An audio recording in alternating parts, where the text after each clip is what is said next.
दोस्तों नमस्कार। मैं श्री राजेश इंडोलॉजी के इस सत्र में आप सबका स्वागत करता हूं। अमेरिका के नवनिर्वाचित राष्ट्रपति डोनाल्ड ट्रंप के कैबिनेट और एडमिनिस्ट्रेशन के नए नए पदों पर लोगों की घोषणाएं होनी शुरू हो गई है। इस क्रम में बुधवार को ट्रंप ने तुलसी गबार्ड को नेशनल इंटेलिजेंस एजेंसी का डायरेक्टर नियुक्त किया है। यह इसलिए भी चर्चा का विषय है क्योंकि डोनाल्ड ट्रंप के जो टीम है उसमें तुलसी गबार्ड दूसरी हिंदू अधिकारी है। इसके पहले डिपार्टमेंट ऑफ गवर्नमेंट एफिशिएंसी में एलन मस्क के साथ विवेक रामास्वामी को भी शामिल किया गया था। हालांकि विवेक रामास्वामी का संपर्क तो भारत से है, लेकिन तुलसी गबार्ड का भारत से कोई लेना देना नहीं है। उनके माता पिता समोआ के थे और पिता कैथोलिक क्रिश्चियन थे। बाद में इस्कॉन से प्रभावित होकर उनके माता पिता ने हिंदू धर्म स्वीकार किया और तुलसी गबार्ड एक गर्वान्वित हिंदू के रूप में हिंदू परंपराओं को मानते हुए अमेरिका की राजनीति में एक विशेष मुकाम पर पहुंची। दरअसल इसके पहले इराक युद्ध के दौरान तुलसी गबार्ड अमेरिका सेना में थी। वह इराक के साथ कुवैत में तैनात रह चुकी है। 2013 से वह सक्रिय राजनीति में है और वह अमेरिकी कांग्रेस की पहली हिंदू सदस्य के रूप में चुनकर आई थी और तभी से वह सुर्खियों में रही है। वे डेमोक्रेट सांसद थी। बावजूद इसके उन्होंने कई ऐसे मुद्दों पर पार्टी लाइन से हटकर अपने विचार रखे और देश हित के लिए, अमेरिका के हित के लिए उन्होंने कई सुझाव दिए। वह एक विचारवान महिला है।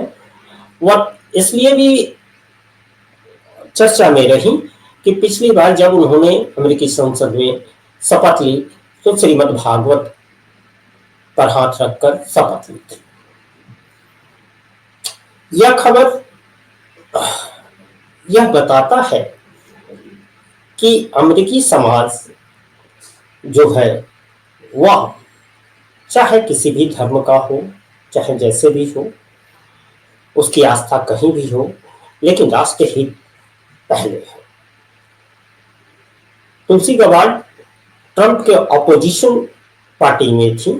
बाद में वह ट्रंप के साथ आई और ट्रंप ने उन पर इतना भरोसा किया कि उन्हें खुफिया एजेंसी का प्रमुख एक तरह से नियुक्त किया, निदेशक के तौर पर।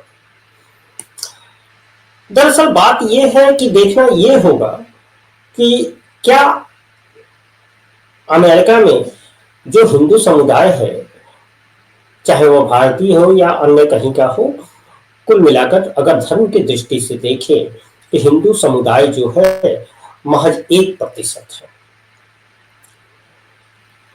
वह अमेरिकी समाज में एक अल्पसंख्यक है। बावजूद इसके वह अमेरिका में अपनी योग्यता, अपनी मेहनत, अपने विचार से वह एक महत्वपूर्ण स्थान बनाने में कामयाब हुआ है। क्या माफ कीजिएगा, क्या अमेरिकी की अल्पसंख्यक समुदाय से क्या भारतीय अल्पसंख्यक समुदाय कोई सीख ले सकता है? यह भी देखने वाली, गौर करने वाली बात है कि अमेरिका में ये जो अल्पसंख्यक हैं इन्हें कोई आरक्षण नहीं मिलता, इन्हें कोई विशेष सहूलियतें नहीं दी जाती। बावजूद इसके इन्होंने अपना रुतबा कायम किया है।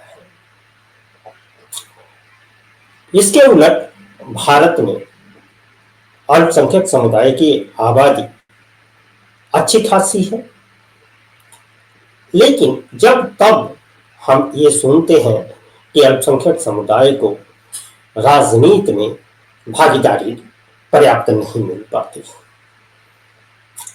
इसका कारण क्या है? इसके हालांकि अल्पसंख्यक समुदायों के लिए, उनके विकास के लिए देश की आज़ादी के समय से ही विभिन्न योजनाएं चलाई गई, विभिन्न सहूलियतें दी गई स्टेट की तरफ से। बावजूद इसके अल्पसंख्यक समुदाय इसमें अपना रोना रोता है। हालांकि इन अल्पसंख्यक समुदायों में विशेषकर चाहे वो बौद्ध हो, पारसी हो, जैन हो, सिख हो, इनकी इस तरह की रोना धोना बहुत कम होता है, लेकिन मुस्लिम समुदाय का सर्वाधिक होता है। इसके कारणों की अगर हम तहकीकात करें तो हम देखेंगे कि अगर अमेरिका की तरफ देखें तो अमेरिका से वहाँ के जो हिंदू हैं, चाहे वह भारत से गए हुए हो, भारतवंशी हो या अन्यत्र के कहीं हो, लेकिन उन्होंने वहाँ की संस्कृति को, वहाँ के जो सामाजिक व्यवस्था है उससे छिन्न भिन्न करने की कोई कोशिश नहीं की, बल्कि उनके साथ एकीकृत होकर उस राष्ट्र के निर्माण के लिए अपने योगदान दिए। जबकि ठीक इसके उलट भारत में जो मुस्लिम हैं, जो अपने आप को अल्पसंख्यक कहते हैं, हालांकि संख्या की दृष्टि से देखा जाए तो अब ये अल्पसंख्यक नहीं रहे हैं, बावजूद इसके वैधानिक तौर पर तो अल्पसंख्यक हैं। और मजे की बात यह है कि ये कहीं दूसरी जगह से नहीं आए, बल्कि इसी मिट्टी के हैं। इन्होंने परिस्थितियों के अनुसार, आस्था के अनुसार अपना धर्म परिवर्तन किया, लेकिन उस धर्म परिवर्तन के साथ इन्होंने अपनी संस्कृति को परिवर्तित कर लिया, भाषा परिवर्तित कर ली, और यही इसके समस्या के जड़ में हुआ।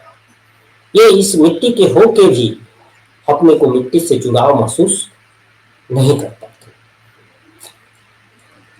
और सिर्फ भारत में ही नहीं, अगर हम देखें तो पूरे यूरोप में जहां जहां भी मुस्लिम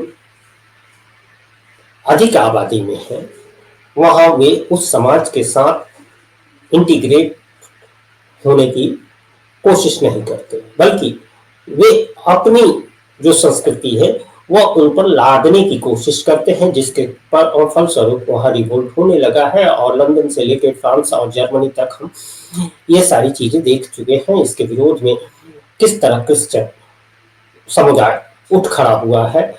अभी हाल ही में स्विट्जरलैंड में बुर्का तक बैन किया गया। तो ये सारी चीजें बताती हैं कि जब तक आप जिस किसी भी मजहब को मानने वाले हो, धर्म को मानने वाले हो, या आपका नितांत निजी आस्था का विषय है, इससे सार्वजनिक तौर पर प्रदर्शन की कोई आवश्यकता नहीं। और जिस देश में है, जिस समाज में है, उस समाज के साथ इंटीग्रेट होकर, उसके साथ एकीकृत होकर उस समाज और देश के विकास के लिए, उसके हित के लिए अगर आप सच्चे मन और मेहनत और लगन से काम करें तो दुनिया की कोई ताकत नहीं है जो आपकी योग्यता के अनुसार आपको वह स्थान न दे, आपको वह रुतबा न मिले। यह वीडियो सिर्फ ये सूचना देने के लिए मैं नहीं बना रहा कि ट्रंप की टीम में तुलसी गबार्ड को शामिल कर लिया गया और वे एक हिंदू थी, बल्कि मेरा मकसद ये है कि हमें अमेरिकी अल्पसंख्यकों से उनके जो क्रियाकलाप हैं, जिस तरह वे अपने देश के लिए काम करते हैं, जिस तरह वे अपनी योग्यता को प्रदर्शित करते हैं राष्ट्र के निर्माण में। क्या हमारे देश में हमारे भारत के अल्पसंख्यक उससे क्या कोई सीख ले सकते हैं और भारत को वास्तव में सोने की चिड़िया और महान बनाने के लिए सबका साथ आवश्यक है। बगैर सारे नागरिकों के सहयोग के, योगदान के, हम वह मंजिल हासिल नहीं कर सकते। तो क्या इस दिशा में भारतीय अल्पसंख्यक सक्रियता के साथ और पूरी ईमानदारी के साथ क्या अपना कंट्रीब्यूशन कर रहे हैं? अल्पसंख्यकों को अमेरिकी अल्पसंख्यकों से क्या सीखने की आवश्यकता है? इस पर आपके विचार हमसे अलग हो सकते हैं और मैं आपके विचारों का सम्मान करता हूं, लेकिन आपके जो भी विचार हो, सहमति में हो, असहमति में हो, जरूर इस वीडियो के कमेंट बॉक्स में साझा करें ताकि संवाद का सिलसिला जारी रहे। यह वीडियो आपको कैसा लगा, आप अपने विचार जरूर हमारे साथ साझा करें।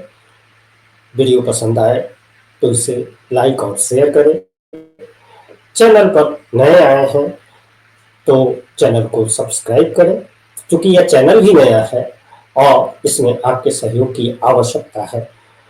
तो चैनल को सब्सक्राइब करें और उसके साथ लगे बेल आइकन बटन को जरूर प्रेस करें, जिससे कि आपको अगले वीडियो की नोटिफिकेशन मिल सके। नमस्कार।